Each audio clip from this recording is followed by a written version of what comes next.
Welcome to IN updates. నా పేరు జై. ఈరోజు మద్రాస్ హైకోర్టు ఒక సంచలన తీర్పు ప్రకటించడం జరిగింది. అదేంటంటే తుత్తుకూరు డిస్టిక్కి సంబంధించినటువంటి పోలీస్ స్టేషన్ పరిధిలో జరిగినటువంటి లాకప్ డెత్ కేసుకు సంబంధించి తండ్రి కొడుకులు ఇద్దరు మరణించడం జరిగింది. అసలు ఇది ఎలా జరిగింది, ఎప్పుడు జరిగింది అనేది తెలుసుకుందాం మనం.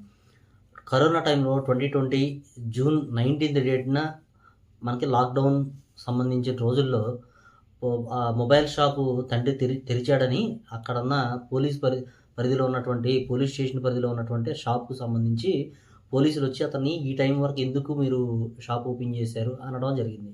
ఆ తర్వాత అతన్ని అక్కడి నుంచి పోలీస్ స్టేషన్కి తీసుకెళ్ళడం జరిగింది.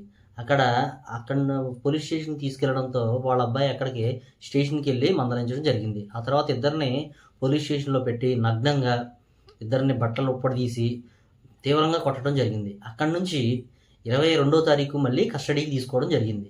అక్కడి నుంచి 23వ తారీఖు 22 తారీఖు నైట్ విపరీతంగా కొట్టడం వల్ల 23వ తారీఖు వాళ్ళు మరణించడం జరిగింది.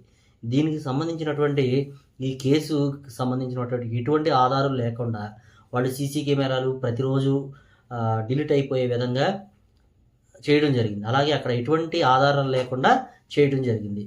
ఇదంతా పక్కనే ఉన్నటువంటి లేడీ కానిస్టేబుల్ ఎంతో ధైర్యం చేసి తను ఇటువంటి ఎవరికే జరగకూడదని, ఇటువంటి అన్యాయం ఎవరికే జరగకూడదని చెప్పి ఆవిడ చెప్పడంతో కోర్టులో ఆవిడ వాంగ్మూలం ఇవ్వడంతో సిబిఐ దర్యాప్తులో కూడా ఆవిడ వాంగ్మూలాన్ని తీసుకోవడం జరిగింది. అక్కడ బ్లడ్ శాంపిల్స్ కానీ ఇవన్నీ శాంపిల్స్ అన్నీ సేకరించి ఆమె ధైర్య సాహసాలు చేసి 9 మందిలో కూడా అంతమంది పెద్ద ఆఫీసర్స్ ముందు కూడా తను ఎటువంటి ఇబ్బంది పడకుండా తన ధైర్య సాహసాలతో అక్కడి నుంచి ఆధారాలు సేకరించి సిబిఐకి సంబంధించి హ్యాండ్ ఓవర్ చేసి హైకోర్టులో సబ్మిట్ చేయడం వల్ల ఈరోజు మొత్తం వాళ్ళు 10 మంది ఉండడంతో ఒకళ్ళు అందులో అనారోగ్య కారణంగా ఒక పర్సన్ చనిపోవడం జరిగింది.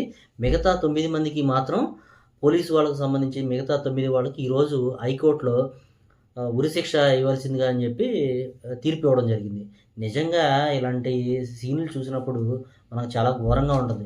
మనకి రక్షణ కల్పించాల్సినటువంటి పోలీసులు కూడా ఇలాంటి అనాలోచిత అనాధారం అటువంటి చర్యలు తీసుకోవడం వల్ల ఏముంది, ఇలాంటి సందర్భంలో ఒక వార్నింగ్ ఇచ్చేసి ఈ టైం వరకు నువ్వు ఉంచకూడదు కదా, కరోనా టైంలో ఉంచడం వల్ల ఇబ్బంది అవుతుంది కదా అని చెప్పి ఒక వార్నింగ్ ఇచ్చి, లేదంటే అక్కడ ఏమన్నా కొంచెం వార్నింగ్ ఇచ్చి ఏదైనా ఫైన్ వేసి వదిలేస్తే సరిపోయేది. కానీ వాళ్ళు సీరియస్గా తీసుకుని పర్సనల్గా తీసుకుని అక్కడి నుంచి చేయడం వల్ల అతను ప్రాణాలు పోయాయి, అతనితో పాటు అతని కొడుకు ప్రాణాలు పోయినాయి, వాళ్ళ ఫ్యామిలీ సఫర్ అయింది.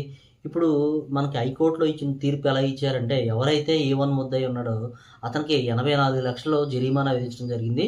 రిమైనింగ్ అందరికీ కలిపి ఓవరాల్గా 1,10,00,000 జరిమానా విధించడం జరిగింది. దీంతో పాటుగా అందరికీ ఉరిశిక్ష వేయడం జరిగింది. సమాజంలో ఇప్పుడు ఎలా ఉందంటే పోలీస్ వ్యవస్థ అనేది ప్రజల్ని రక్షించవలసిన బాధ్యత పోలీసు వారికి ఉంది. అలా అని మనం అందరినీ అనలేం, కానీ కొంతమంది చేసే ఇలాంటి వాటి వల్ల డిపార్ట్మెంట్లో ఉన్నటువంటి కొంతమందికి నిజాయితీ పరులను కూడా మనం అనుమానించాల్సిన పరిస్థితి వచ్చింది. అందుకనే ఎప్పుడు కూడా పోలీసు వారు వాళ్ళకు సంబంధించిన ఎటువంటివి ఉన్నా కానీ ఏదన్నా తప్పు చేస్తే దండించాలి అంటే వార్నింగ్ ఇవ్వాలి, లేదా ఏదైనా ఫైన్లు అలాంటివి వేయాలి. కానీ అలాగా విచక్షణారహితంగా కొట్టడం వల్ల ఇప్పుడు అతను ఫ్యామిలీ సఫర్ అవుతుంది. ఇప్పుడు వీళ్ళకి సంబంధించిన 9 మంది ఫ్యామిలీస్ కూడా చాలా సఫర్ అవుతున్నాయి. ఇలాంటి ఘోరమైన కఠిన నిర్ణయాలు తీసుకుని పర్సనల్గా వెళ్ళి మన దగ్గర అధికారం ఉందని చెప్పి చేయడం వల్ల ఇప్పుడు వాళ్ళ ఫ్యామిలీస్ సఫర్ అవుతున్నాయి, వీళ్ళ ఫ్యామిలీస్ సఫర్ అవుతుంది. ఇలాంటి మళ్ళీ జరగకూడదని చెప్పి హైకోర్టు చాలా మంచి నిర్ణయం తీసుకుందని ఇది అభినందించదగిన పరిణామంగా మనందరం తెలుపుకోవచ్చు. Thank you.